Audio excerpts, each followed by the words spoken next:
What's going on, it's the Rap Nerd, and I am here today to talk about a highly spoken about and anticipated slasher that just hit VOD called In a Violent Nature.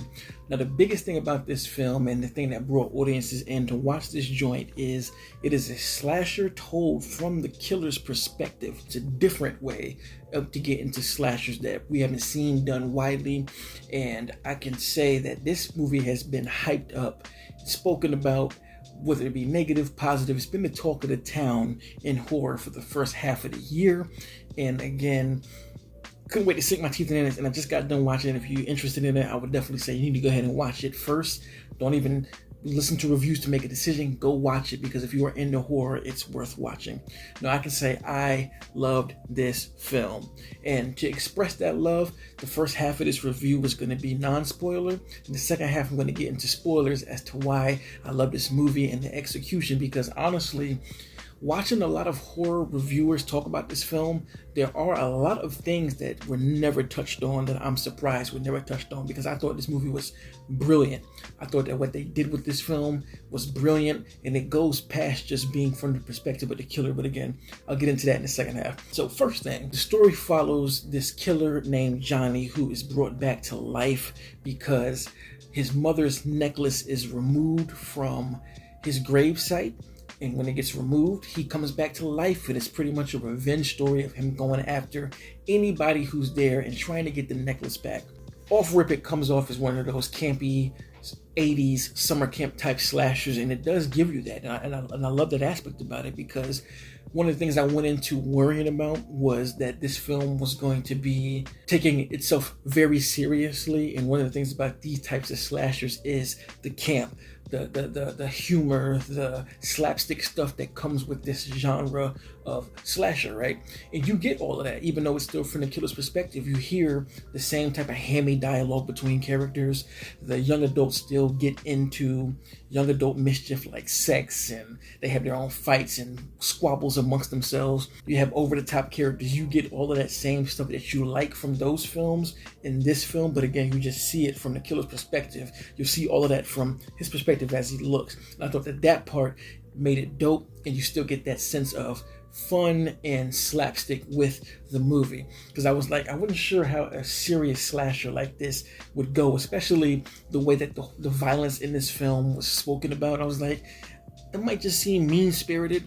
And again, when it comes to slashers, if you're a fan of slashers, what makes these movies so good and enjoyable is that they're fun. They do have the gruesome kills and all that stuff, but they have these aspects that make them fun and rewatchable, and it has all of that for me. A lot of people I've seen were like, it's a lot of walking, and honestly, I didn't feel that way. I went into it expecting it, and maybe that helped me out. I expected it to be way more walking, but it does enough to keep me interested in along the ride, because as you're watching this film, you know that you're with the killer. So wherever he's going, you're just kind of sitting here waiting for the kills to happen, because you know that it's coming. We don't spend much time with any other characters. We're here with the killer, so that always kept me on my seat as to what happens next. And as you've heard with the kills, they are what you would expect in line with slashers. I will say that the nature of his kills are a little different. There's not really anything that is super duper crazy that you're gonna throw up, especially for those who are fans of horror and slashers. There's some stuff we've never seen before for sure, but it never reaches the heights to me of just like cover my eyes. But what I will say is it's all framed more realistically than a traditional slasher, because we don't have the music and the score, and it's not close-ups of the victim and all of that. You still get those kills, but it's just framed a bit different. When stuff happens, it doesn't cut to a different angle. You see it all the way, and of course, they don't disappoint at all. I know by now you've heard of the yoga kill, and that kill is pretty goddamn crazy. I remember watching this just like, whoa, that's crazy as fuck. But what they don't tell you about is there's another kill in the third act involving a certain character that really was just like, this is some cruel shit. Johnny does not fuck with this dude at all. But I'll get into that later. I will also say, like, the cinematography is beautiful. I love the aspect ratio being at 4:3, and you get that letterboxing on the side. they just really let loose with the camera angles to really put you in the forest, and they capture the beauty of it. And that's the kind of the craziest part about the film. It's ultra violent, but it's also beautiful. I mean, after the extreme yoga kill, there's a shot of just Johnny standing there. You see these mountains and beautiful sky as he's just standing there when this gruesome corpse is on the ground, but you can't help but look at this like, this is a beautiful shot. So cinematography is great. The sound design works really, really well, especially because there is no music. So they rely on the sounds of the film, and that's all incredible. So that being said, we are in the spoiler section. If you have not seen the movie, go watch it and come back. And overall, I think it's a great slasher film, and I loved it. On to the spoilers. So like I said, the first 2 acts of the film, I liked this movie, but when we get to the 3rd act, it's what I love, and this is something that I don't feel like I heard a lot of reviewers touch on, honestly, so I'm going to get into that. What this film does is actually doubles down on the motivations of the killer, and it kind of changes and recontextualizes the entire movie from that point on. There's this moment when 2 of the young adults are arguing, and he throws the keys into the woods, and they drop right in front of Johnny's feet. Johnny looks at it, and he picks the keys up, but he also has this toy car in his hand, and you just see him kind of stare at it like, oh snap.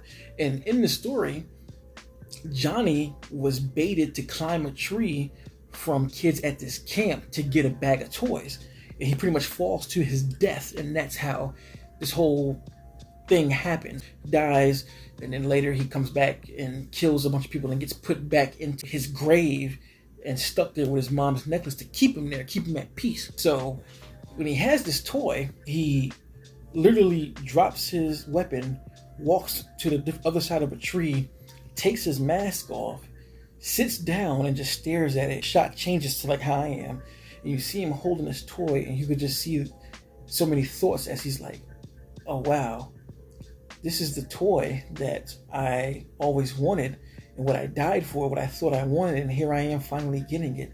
And you see that in his face. But while this is all going on, you hear the background of the other characters chatting and talking, and then it's kind of like you see it snap, like, this toy is why I'm here. This is exactly why I'm dead. This is why my mother's dead, and this is why I was brought back to avenge. And he crushes the toy, and you see his face kind of frown up, and he puts the mask back on. What's important about that is, from this point on, everything about his mannerism and his physicality changes. Before this moment, Johnny's kind of walking slow, and all of his kills just kind of feel like he's going through the motions. But once he puts that mask back on after that toy, he's faster, he's more aggressive, he's more expressive, and you can clearly tell that he is angry about what happened. And I have never seen a slasher of this nature with, a killer coming back to avenge something be used to explain why the killer is so vicious. And I think that that's fucking brilliant. Like, now I'm thinking about like Jason and even Hatchet, movies like that, where these killers are pissed and they're running through people. And it's kind of like, maybe each of these killers had that moment that they came back and they were going through the motions of the kills, but they were reminded as to why they were here and why they're killing in the first place, and they just get even more gruesome. And I feel like from that point on, when Johnny kills, it's a whole lot different. It's way more expressive, it's way more gruesome, and I thought that was just an interesting way to recontextualize it, and not to say like it's sympathy for the devil type thing, because at the end of the day, killing is, you don't do that type of shit regardless, but just the idea of lending some type of morality to the killers, because let's face it, the whole reason they're here is because they were done wrong in the first place. So I just love the recontextualization of that aspect, right? So we get Johnny there, and then we get to the final act, and it's Chris, who is the final girl of the movie, who devises a plan with her boyfriend to burn the charm, I believe. The boyfriend gets nailed by Johnny, and Johnny's just going to work on his motherfucker's head. Whap, whap, whap. You hear blood and all of the things squishing. And Chris, what she does is she takes the necklace off, puts the gas can down, and just puts the necklace on the gas can. She's pretty much like, fuck this plan, I'm getting out of here. And from that point to the end of the film, the perspective now gets handed off to her, the final girl, and we're following her as she runs through the woods. Now we're in a sense of psychosis with her being the final girl. We're also getting the trauma of the final girl because she's running through the woods and clearly she's getting away, but she still keeps hearing Johnny smashing. Every so often you hear that sound like Johnny like and the blood splattering, but clearly she's far away. So it just shows how much this trauma has followed her. Now we're in the shoes of her, and there's a different level of fear there because we've seen Johnny go to work the way that he does. He's very plotted out and he is a hunter. Like, we now have a reason to be scared for her because we were just with Johnny. She finally makes out the woods. It's daytime and she gets picked up by an older woman who is willing to take her to the hospital, and they're driving like fast as hell, speed. But then they had this conversation, Chris and this older woman, and she's asking Chris like, what happened? You know, what happened? And Chris responds, it was just an animal. And then the older lady proceeds to give a monologue about her brother who was attacked by a bear and how animals don't usually just kill for kill, but sometimes they do because of this one condition. And it's a thing that she's saying her brother got attacked and almost killed, but the bear let her go. And it's just this conversation surrounding Johnny. It's a metaphor because while they're talking, you're thinking like, yeah, Johnny is an animal. That's who Chris is referring to when she says that. But in actuality, yes, he is an animal, but there's a reason behind that. It's the provoking of the animal that got him to be this ravenous and this dangerous and outrageous with life as we see in the film. And just the many concepts that this whole monologue throws around is just fantastic. So she's riding, and Chris is kind of nodding off. You can see her like losing too much blood. The older woman pulls her over and is like, look, I gotta tie this knot on your leg or you're not gonna make it to the hospital, you're gonna die. And Chris is just, please, no, we have to go now.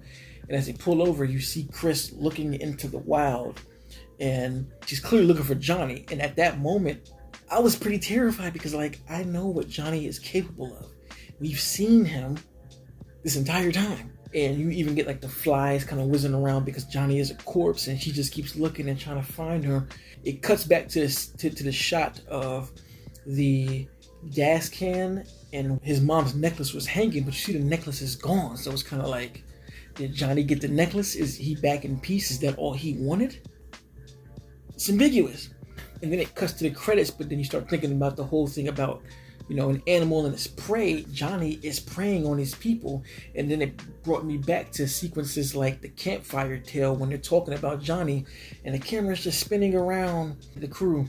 And I'm just wondering, like, why is this angle for this? Because this is supposed to be from the killer's perspective, but is Johnny circling his prey like animals do? I think it's brilliant as a slasher. I think the artistic nature of not only the perspective and the cinematography, but the writing and those final 15 minutes that just flip everything on its head. Fucking loved it. So if you've seen In the Violent Nature, let me know in the comments what you thought. Did you like it? Did you love it? Let me know. And if you like this kind of content, make sure to like and subscribe. And if you already are subscribed, thank you. And until next time, peace. RapNerd Productions, no capping, that's word to mommy.